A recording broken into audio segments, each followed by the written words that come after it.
Ce document, c'est bien un ordre de bataille. Il y est d'ailleurs ordonné par la rose des vents qui indique le plus près, qui va permettre de placer tous les vaisseaux en ligne de combat en fonction de l'armée navale subdivisée en avant-garde, en corps de bataille et en arrière-garde.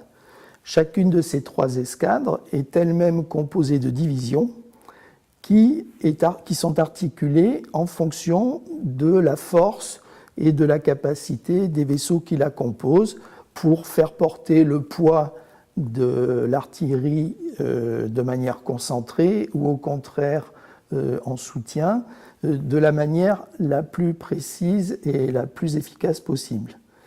Nous avons cet ordre de bataille côté français, la même chose côté britannique avec les trois escadres et puis les Hollandais en l'arrière-garde.